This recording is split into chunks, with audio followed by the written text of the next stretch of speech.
Alright guys, we're here. I'm gonna do a quick update on Dead Cells, specifically for the Return to Castlevania DLC, just because, well, it took away my 100%, so I had to go get my 100% back. And we're back, baby! But, quick update on only the achievements just for this DLC, since this is what I needed to get back up. These are not hard, except for one. It's quite hard. I'll get back to that in a second. The DLC itself, I like it.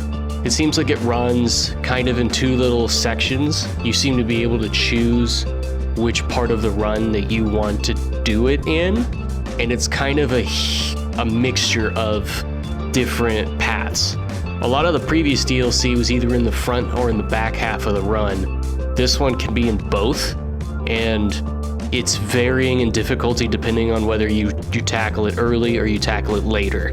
So bear that in mind. It's gonna take probably multiple runs to get accustomed to it and to get accustomed to either half, since the back half is noticeably harder. I mean, it's supposed to be, so yeah. But go into the achievements and I'm gonna talk about it a little bit more, but it's a quick update. Most of them are just go do a thing and do the specifically weird thing. One is to kill Death with the cat, to have the cat item pet, and that's what deals the final hit to Death. That's not hard to do. You know what to do at this point. You go get the item. You can use the mirror, you can use the hunter grenade, you use whatever you gotta do. You go get the thing, and you just do what it says. Very simple. The cat, it's in a specific place, it doesn't drop, you have to go actually get it. But some of these other things, you just have to get one of the items to drop. This one, can you stop moving, please? You have to kill a werewolf with a throwing axe. You just gotta go get the throwing axe to drop. Take the hunter grenade with you if you have it. It's simple. If anything, the hardest part is actually just hitting the wolf with the axe. That's the joke. It's kind of hard to do since they move. But obviously, the two hardest achievements in this thing are exactly what you're expecting at this point. It's to beat both bosses without taking a hit. Now, I have a recording that I fought Death flawlessly, and it worked. I didn't think it was going to work because of the first half bosses between, Conjunctivius the Concierge and I don't remember the third one, the Tick, Mama Tick. Death is probably the hardest one of the early game.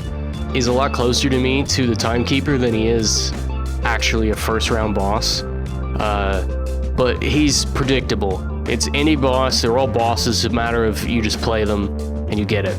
Death I actually beat without doing any funny nonsense. I just used the Bible, which is an item you need for an achievement later. But for some reason, the thing just put out absurd damage, and I just ran him down before he had a chance to actually hit me with anything funny. Typical boss fight nonsense, The final boss, really tough. I don't know if he was harder, if Dracula and the actual entire fight with Dracula is harder than the Queen to me, but I always have trouble with the lighthouse. Doing the lighthouse flawlessly was harder for me than the Queen fight was. So, Dracula is kind of a lot, but he's predictable. The moves are not absurd. You have ways to deal with all of them. And without going into too many spoilers, let's say the second half of his phase, let's say that, is way harder to do without getting hit than the first part of his health, I guess is a way to put it.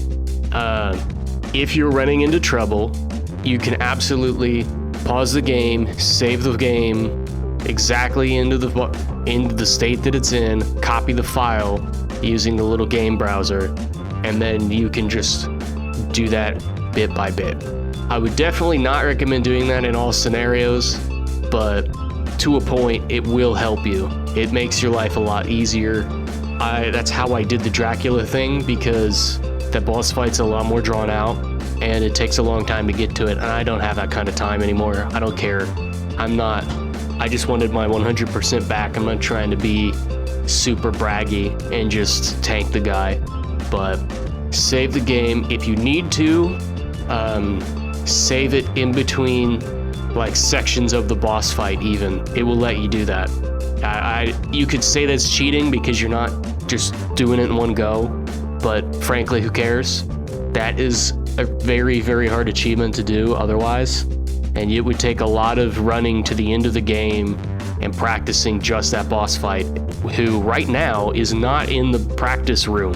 I saw they were planning on adding these 2 bosses to the practice room, but I wasn't about to do 40 million runs just to practice fighting Dracula, so yeah.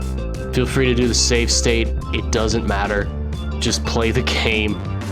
But about the only thing that becomes an issue is that you have to beat the final boss with the vampire killer whip, which I don't remember, but I think it only drops once you do a complete run once. So you are already definitely gonna have to do multiple versions of this.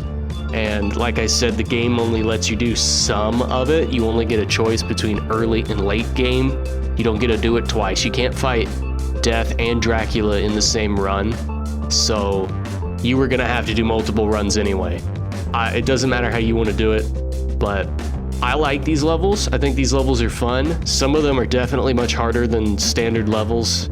And a lot of these enemies are reskinned versions of other enemies. Like the werewolf is basically the rampager. I don't know if it's really tweaked at all. It seems exactly like the rampager that you only seem to encounter, I think, at boss cell 2 or 3 because of his claws. He looks just like him, but I don't know, the harpy, whatever that is, quite annoying. Seems a little bit different than one of the other enemies, but overall they're pretty fun. I like this DLC. Keep me coming back to the game, I guess, but quit making me bleed for it, man. This game is hard to finish. But that's your quick update on this. We're back at 100%. Those are the ones I want to bring up. It's not particularly hard to do by itself. Doing the game as a whole, much harder. If you've already done most of the game, this is just in line with everything else. No surprises here. It is what you think it is. Although, I want to point out one more little thing. The knowledge is power achievement is the tricky one, probably, because you have to kill an enemy. You have to actually hit an enemy with 5 orbiting Bibles. This video is just out of order. I don't care. I'm talking. I'm not gonna re-edit this. When you hit like the same enemy twice with the Bible, I think it spawns one that circles you that does damage, and you need 5 of them active. Well, it doesn't say that you need 5 at once, but it has to be hit with 5 in general, 5 orbiting Bibles in quick succession. That's actually weird, since most enemies tend to die before you ever get that far. And the Bible is what I use to melt Death, and I don't think I got the achievement there either. I killed him so fast that I didn't get to 5 Bibles. It puts out damage. It really, really puts out damage. The real method, the guide I read online, was to use it on Dracula. You'll know. I don't want to say a ton about Dracula, but you'll know when to do it. He has enough health that it will do it. I didn't test it on anybody else. I didn't test it on the hand. I didn't test it on whoever. Some guy claimed you could do it to Conjunctivius, but the guy moved too much for me to get it to work there. Good luck. I mean, you could attempt to have a really, really, really low power in that weapon and see if you can get that to work on anybody else, but I will tell you, de facto, it will work on Dracula if you run out of options. And that's about all I've got left to talk about that. It's in line with everything else. Just wanted to bring it up. If you like Dead Cells and you want more Dead Cells, there you go. It's another DLC, more levels. I really appreciate the Castlevania stuff. I appreciate all the secrets and references to Castlevania. I think it's fun. They certainly like the source material, and overall I had a really good time playing it, actually. But if you got any game you want me to try to play, you gotta tell me. You gotta comment with the game. I don't like saying that every time, but you gotta leave a comment. You want me to talk to you. You want me to know stuff, play games. Yeah, like the video if you want. Watch the other Dead Cells video, actually. Watch the original one. I have no idea what rambling I did there, if I did nearly this much rambling, but ramble, rabble. Alright, whatever. I'm gonna go. You guys have fun. I'll see you next time.